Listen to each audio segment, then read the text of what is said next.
So today we're going to be talking about managing cash. I've been having a lot of conversations with uh, business owners who, some of them are okay for the month of April, but they really, it's hard for them to really forecast May and June and the outgoing months. And so I put this presentation in mind I put this presentation with the thought in mind for people to be very proactive about the decisions they're making with their cash, deciding what to wind down, thinking realistically about what they think is going to come in with regards to income. And then if there's a shortfall, then to be very proactive about applying for some of these funding options, grants, and also talking to your customers and your clients where you have any receivables. So a lot of people are operating in survival mode. Hopefully at this point, we're a month into hunkering down and our minds have been able to settle and shift into a bit of a new normal for the time being, and not just move in this way of fear and flight, but we are all trying to make sure that we survive this thing personally as well as with our business. 60% of small businesses are closing or barely open. So really check in with yourself. This is like the first thing that I think people need to do, because if you're not okay, your family's not okay, your business is not okay. So do all that you can in the way that you can to check in with yourself and get into those modalities that help center you and fortify you during this time. Then once you've checked in with yourself and made sure that you're functioning okay and your family's okay, you check in with your business. A lot of people are asking me, do I apply for government funding or not? Which ones are right for me? At this point, if you're in New York City, I think the New York City Small Business Grant has closed, but that's for business owners with 1 to 4 employees. The New York City Small Business Services Continuity Loan, I think applications are still available for that. But what has gotten the most buzz recently are all the SBA COVID-19 related funding options. So we'll talk about that. What I'm realizing in walking people through their application. So I have been offering, 15 to 20-minute initial consultations to guide people through the applications because I've walked through them myself, except the PPP, because that is specific to each bank. And I will go through what the PPP is in a minute. But as I've walked through the applications, I realize, of course, it's asking for your financials, gross revenue, cost of goods sold, operating expenses. And some people I find, or some business owners, don't have all of their numbers together. They don't have their numbers necessarily recorded in an accounting system or in an organized fashion. So they need additional work. And in the case that they need additional work and support, then I can offer that through a little organization and bookkeeping. So that's how I've been helping clients, but it's important to know your numbers. And these application processes are really forcing people to know their numbers and to organize them. So I think the most important thing at this point to look at is cash flow. A number of us on this call are either business owners or sole proprietors. So I'm going to talk from the place of both. So when you're looking at your cash flow, I put this together, and I want people to look at first on the expense side, right? So on the left, I have income at the top, but I want to come back to that in a minute. I want people to really look at what are their expenses for their business from January, February to March, and what are the ones for their personal life, which is on the right side. Really lay it out and really look at it. At this point, everything is negotiable. The things that are not negotiable, put those numbers in first. Those things you have to pay going forward, right? The things that are negotiable, I would call, for example, on your business side, Maybe you're not working with your digital marketing person right now, or maybe the services have shifted or changed, right? Maybe you can ask for the next level down in terms of the plan. Maybe you're not spending money if you had an office space. You're not spending money on rent. You're not spending money on cleaning services. So those things have gone away. Some of the utility companies you might be able to negotiate rates with them. For example, your cell phone company. On the right side, on your personal side, talk to the credit card, see if there's an opportunity. If you have been a long-standing customer, there might be an opportunity to either lower your interest rate or shift the date when payments are due. So if you have a lot of stuff due the first of the month, including rent, then try to shift your payment due date to like the 15th or the 20th of the month to free up some cash flow in between the month. So managing cash flow is also about managing the timing of when cash flows into or out of your business. So if you can delay payment as long as you can, try to make that happen in order to manage the expense side of the equation. And there are other expenses that you're going to incur that are new. So jot those down as well. So the priority is those things that are not going to change, put that in sort of a budgeting spreadsheet if you have one. And if not, we're actually going to talk about that on a different webinar this week. But put those down first. Then secondly, the things that you need that are negotiable, call up your vendors and try to negotiate your rates down or change the payment dates. And the third thing is the things that you really don't need. Some of these service subscriptions, whether it's on your business side or on your personal side that you're not using right now, and maybe you'll pick it back up in 3 months, call those companies and pause or cancel the subscription. I did that for my co-working space. They allow you to pause the subscription for 60 to 90 days, and that's what I did. So it still shows a level of commitment to the vendor, but it means that you keep the cash right now, and that's what we're trying to do. So now that you've looked at your expenses on the business side, as well as on the personal side, then you can see, like, what is the shortfall? How much do I need right here I have January, February, but now we're into April, May, and June. How much money do I need, or would I need this month, next month, and the following month? I think these are going to be the next very crucial months where people have to really be mindful about their cash if this pandemic continues longer than we expected. So it's going to be important for you to be very vigilant. So if you do this plan and you look at April, May, and June, and you realize there's a shortfall of, let's say, $3,000 for the month or $5,000 for the month, then we go into the income side of the equation and think of all of the possible ways that you can earn income. So either you have already done a job and you're expecting money to come in, or your services are still ongoing. Maybe you have a subscription-based company and your services are still going on.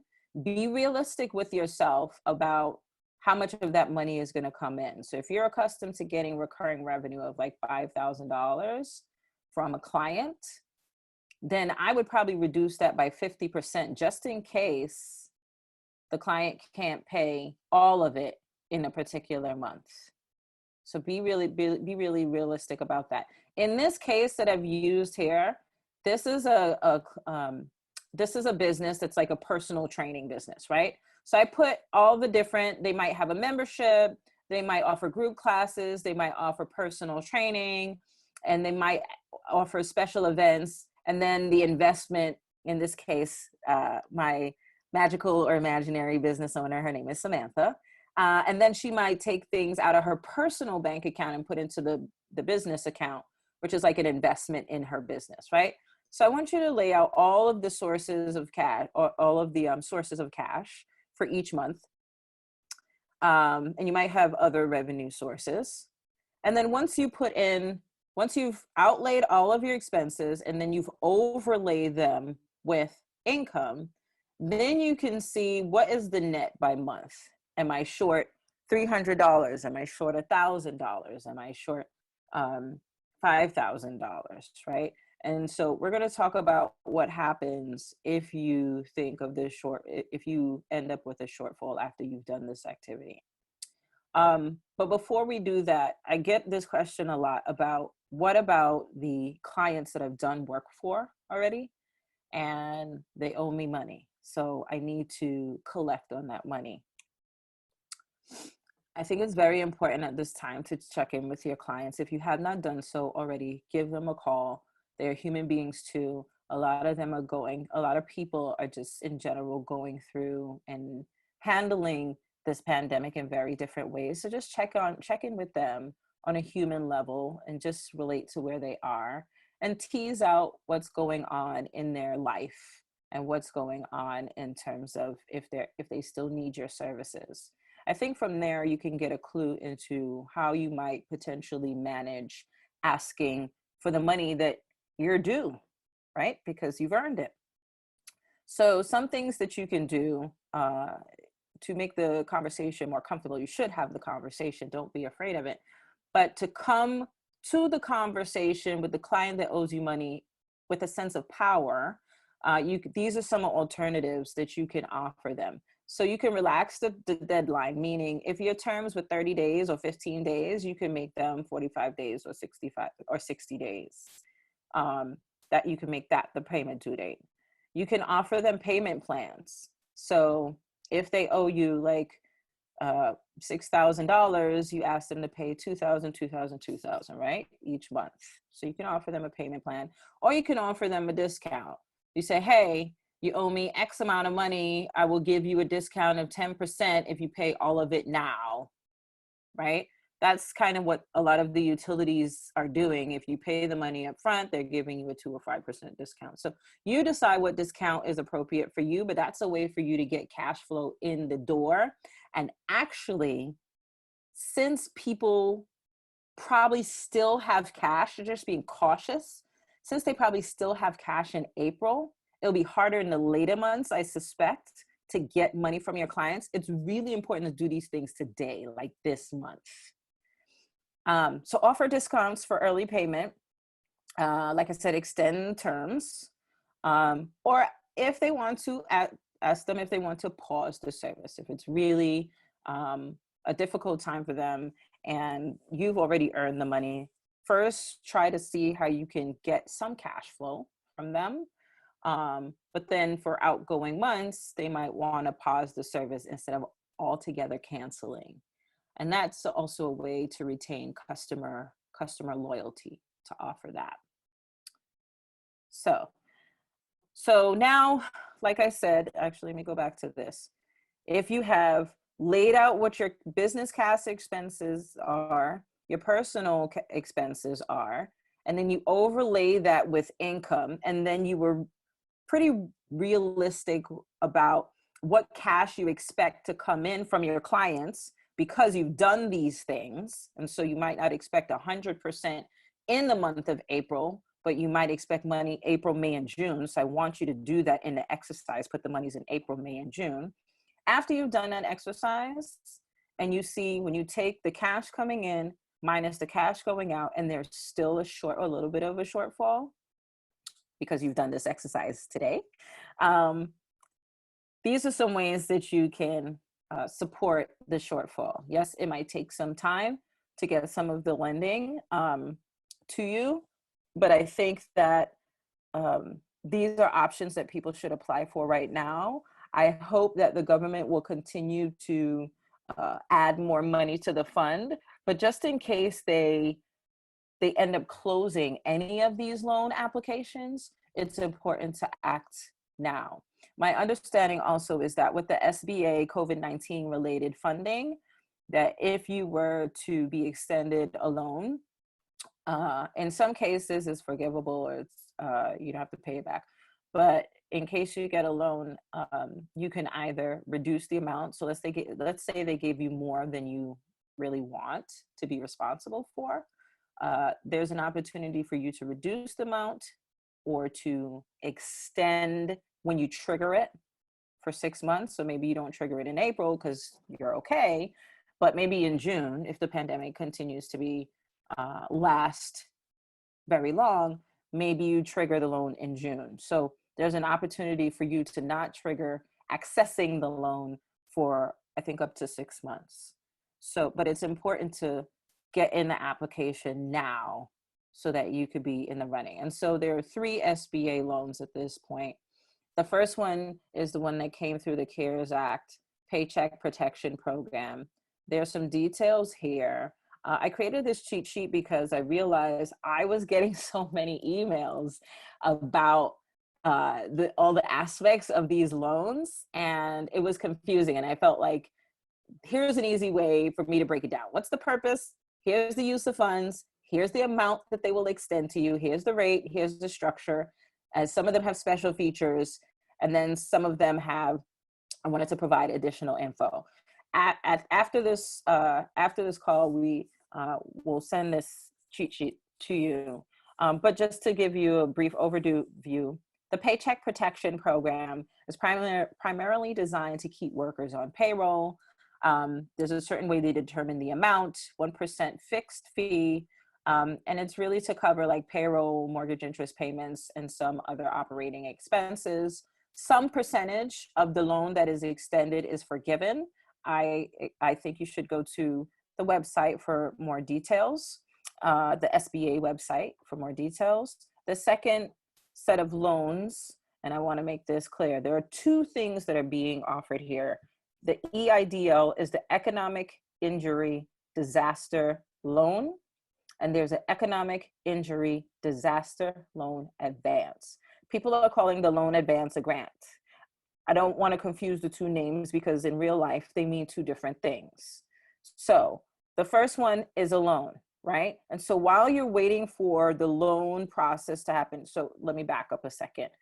There is one application, they've simplified things. So there's one loan application for 2 of these options, the EIDL loan and the EIDL loan advance. The reason why they made the loan advance available, which is the government advancing you up to $10,000 quickly. The reason why they made that available is so that in the meantime, if business owners are waiting for the loan, they can get quick cash that doesn't need to be repaid. And then when they get, if and when they get the loan, then the loan advance structure will fold into the larger loan. So that's why those 2 things are there. That's why those 2 options are there. Like I said, it's the same application. They've streamlined it. When you go on the website under SBA, under COVID-19 funding options, you go through the application for EIDL loan and loan advance. There are 5 sections.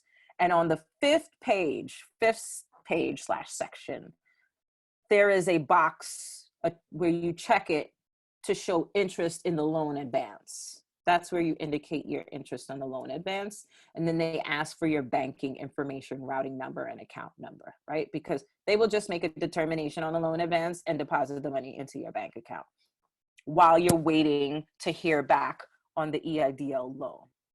So that's why I spent a little bit of time there. And then the last one is this SBA Express Bridge Loan. So for business owners who already have a current relationship with an SBA Express lender, some of those SBA Express lenders are Pursuit, BOC Capital Fund, True Fund. There's some other banks that are SBA Express lenders. If you already have some of those loans, they're also extending this Express Bridge Loan. They're also offering that. So it's a loan of up to $25,000. It's subject to whatever the SBA market rates are. It's really a term loan. It's gap funding, again, to hold you over for, probably a few days. So those are the 3 SBA COVID-19 related funding options. I suggest that you go to the SBA.gov site and click on the options for COVID-19 funding, and you will get more information and more details on how to apply for each, except the Paycheck Protection Program. Those applications are actually going through your bank. So you need to call your bank. And as I realized in calling my bank that a lot of them are trying to figure it out. So the SBA announced the thing, and then the banks had to figure out, how are we going to actually do this application process? So be patient with them, but be vigilant. Stay on top of your banks to figure out what the application process is there for Paycheck Protection Program. That's the PPP. All right, so there's also available grant funding. So as I find out more information, I'm just sort of sharing it with people. eBay apparently is allowing people to set up sites for free for 6 months. So remember I talked about those different revenue sources? Some people are becoming very creative, and you have unnecessary things in your home, things that you've been meaning to give away that have value. If you want to set up an eBay account, I believe they're allowing people to set up the site for free for 6 months. Facebook's grant, I think this has been going around a lot. It's for business owners that have 2 to 50 employees. You can type in Facebook small business grant on Google and look there for more details in the application. I just learned about Hello Alice. I think a lot of people know about Hello Alice. But they also have grant funding available up to $10,000. You could go to their website for the application process. I found out about Verizon Small Business Recovery Fund a few days ago. So apparently they had around one of their application period. When you Google this, you will find that you can express interest in round 2. And round 2 of applications begin mid-April. And then finally, the Freelancers Union, for those who are freelancers. Oh, I forgot to say this before. All of this SBA funding, sole proprietors and freelancers are eligible for these 3 loans. I am still trying to get information on how they measure certain things for sole proprietors, but this can be extended to sole proprietors, so you could register or apply for these loans if you are a freelancer sole proprietor. Back to this. So the last thing, Freelancers Relief Fund. If you go to the Freelancers Union website, you will see that they are building up a fund. So whether you want to contribute to the fund and support freelancers, or you want to apply for up to $1,000 grant, you could do so there at their site. And so that wraps up this part of my presentation. If you'd like to connect with me, you can find me on LinkedIn. My name is Tricia M Taitt. Again, that's Tricia M as in Mary Taitt. That's my first and last name. You can connect with me on Instagram, Art of Money Matters. You can connect with me at my website, Art of Money Matters. I'm not sure if I said this in the beginning, but I am an outsourced CFO. In fact, I've been a finance professional for 20 years. I have academic training. I went to Wharton undergrad and Duke for business school, and I worked at Merrill Lynch and Citigroup. So very entrenched in the finance world. I love numbers. But for the past 10 years, I've been working with small to mid-sized businesses to help them be profitable and cash flow strong, and make sure that they have great systems and processes in place. That's the kind of work I do. This circular image basically talks about how my process flows. And then this year, I started an initiative for women to focus on women executives and entrepreneurs, and helping them become even more powerful around managing their business financials. And that's why I'm here speaking with you, and I hope that I have done so today. So you can connect with me either way. If you'd like to book a consultation, again, you could go through my website, artofmoneymatters.com. And I will have no problem taking like 20 minutes or something for a consultation, walking you through some of these applications. And if you need additional support, we'll talk about that then. So that's essentially it. And I'm going to leave this up there. And if there are any questions, feel free to ask either through LinkedIn or my website.